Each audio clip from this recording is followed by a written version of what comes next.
आणि जे रेग्युलर असणारे शेतकरी जे 14 लाख शेतकरी असतात त्यांना 26-27 ची जी अट टाकण्यात आली होती ती सुद्धा काढणार असं जे घोषित केलं। मी मनापासून सर्व शेतकऱ्यांचे आभार व्यक्त करतो। ज्या ज्या लोकांनी आंदोलनाला पाठिंबा दिला त्यांचे आभार व्यक्त करतो, या सरकारचे आभार व्यक्त करतो आणि मुख्यमंत्री साहेबांचे सुद्धा आम्ही शेतकऱ्यांच्या वतीने त्या ठिकाणी आभार व्यक्त करतो। ज्या प्रकारे घोषणा केली याबद्दल सुद्धा तुम्ही विधान भवनामध्ये आले होता त्यावेळेला सुद्धा याच प्रकारचं घोषणा केली होती, मात्र त्याची अंमलबजावणी घोषणा केली होती मात्र अंमलबजावणी झाली नाही। आता अंमलबजावणी होईल? नाही, अंमलबजावणी त्यांना करावीच लागेल, कारण का काल अंतिम आठवड्याच्या प्रस्तावाची सुरुवात करत असताना ती सुरुवात करण्याची संधी मला मिळाली आणि त्याच्यामध्ये कर्जमाफीबद्दल आम्ही डिटेलमध्ये काही आकडे सांगितले। हे आकडे आम्ही परदेशी साहेबांपर्यंत सुद्धा त्यांच्या ऑफिसपर्यंत पाठवले होते। मुख्यमंत्री साहेबांबरोबर जी आंदोलन झाल्यानंतरची चर्चा त्याच्यामध्ये सुद्धा या गोष्टी सांगितल्या होत्या। सुरुवातीला अटी नाही आहेत, कुठल्याही अटीचा शेतकऱ्यांवर नुकसान होईल असं सरकार तिथं सांगत होतं, पण आम्ही सातत्याने हे विषय त्या ठिकाणी मांडल्यामुळे कुठेतरी सरकारला मान्य करावं लागलं। जर त्या अटींमुळे त्रासच होत नसेल तर मग सरकारने त्या अटी का काढल्यात, आता का काढाव्या लागल्या? कारण का शेतकऱ्यांकडनं मोठ्या प्रमाणात या बाबतीतली मागणी होत होती आणि जो GR काढला होता त्याच्यामुळे 70% शेतकऱ्यांना नुकसान होत होतं। त्यामुळे सरकारला शेवटी आपल्या सगळ्यांच्या मागण्या या मान्यच कराव्या लागल्या। हे बघा, खरं तर आमची अपेक्षा होती की GR काढत असताना सुरुवातीलाच हा GR बिना अटीचा पाहिजे होता। 2019 ची अट नको होती। त्याच्याच बरोबर जे रेग्युलर असणारे शेतकरी आहेत त्यांना 26-27 ची अट नको होती, पण तरी सुद्धा ती अट टाकण्यात आली। आणि मग आम्ही जेव्हा तिथं आंदोलन करत होतो तेव्हा मुख्यमंत्री साहेबांकडनं आणि सरकारकडनं असं सांगण्यात येत होतं कुठल्याही अटीचा फटका शेतकऱ्याला बसणार नाही, पण मग आंदोलन आणि उपोषण केल्यामुळे त्यांना त्या गोष्टी मान्य कराव्या लागल्या आणि मग मान्य केल्यानंतर आम्ही आक्रमक पद्धतीने त्या गोष्टी मांडल्यानंतर आणि अनेक आमदारांनी हा मुद्दा मांडल्यानंतर हे सरकारला मान्य करावं लागलं। त्यामुळे मला हेच म्हणावं लागेल, ज्या लोकांच्या जनभावना आहेत, आम्ही केलेलं आंदोलन अनेक आमदारांनी मांडलेल्या मुद्द्यामध्ये या सरकारला मान्य करावं लागलं आणि जो काही त्या ठिकाणी चर्चा झाली त्याच्यावर शेवटी मुख्यमंत्री साहेबांना या सगळ्या गोष्टींसमोर ह्या ज्या अडचणीत त्या समजून घेऊन हा निर्णय त्या ठिकाणी घ्यावा लागला।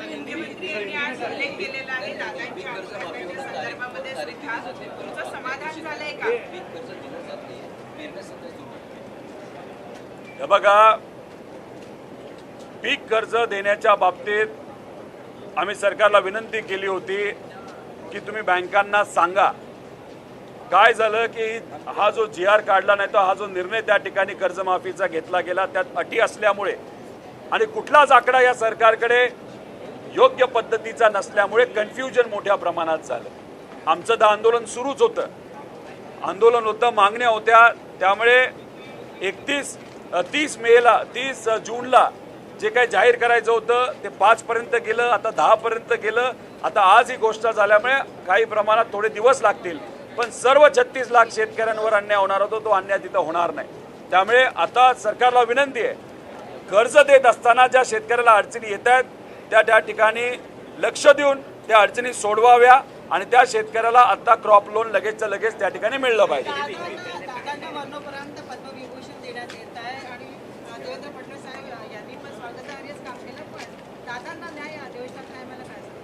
हे बघा, FIR बद्दल आम्ही आत्ता सुद्धा म्हणत आहोत की FIR झालाच पाहिजे, पण सरकारकडनं त्या बाबतीत कुठेही सकारात्मक उत्तर हे दिलं जात नाही।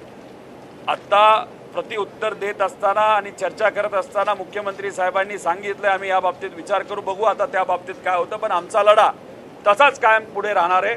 पण दादांच्या बाबतीत मतलब एकच आहे, सगळ्यात महत्त्वाची गोष्ट आज जी झालेली आहे, AIBचा रिपोर्ट येण्यासाठी 3 ते 4 वर्ष लागतात, पण आम्ही जे काय दादांच्या वतीने सातत्याने त्या ठिकाणी मुद्दे मांडत आलेलो आहोत त्याच्यात प्रेझेंटेशन घेतलंय, सरकार पुढे आम्ही मागण्या केल्यात, CID पुढे मागण्या केलेल्या आहेत आणि त्याच्यामुळे एक मात्र काही प्रमाणात यश आलं असं आपल्याला म्हणावं लागेल।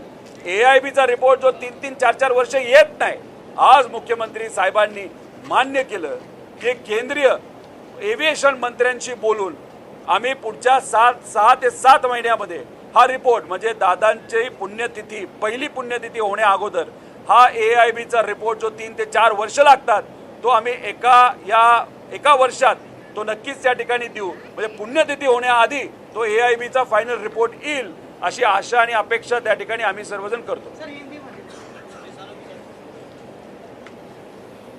देखो, विठोबा राया का आशीर्वाद से हमने एक जो आंदोलन किसानों के हित के लिए श्री क्षेत्र पंढरपुर में जो किया था, 3 दिन हमने वहाँ पे अन्न त्याग आंदोलन किया था. उसी के साथ छत्रपति संभाजी नगर में बहुत बड़ा किसानों का आंदोलन वहाँ पे किसान और हम सब ने मिलके वहाँ पे खड़ा किया था.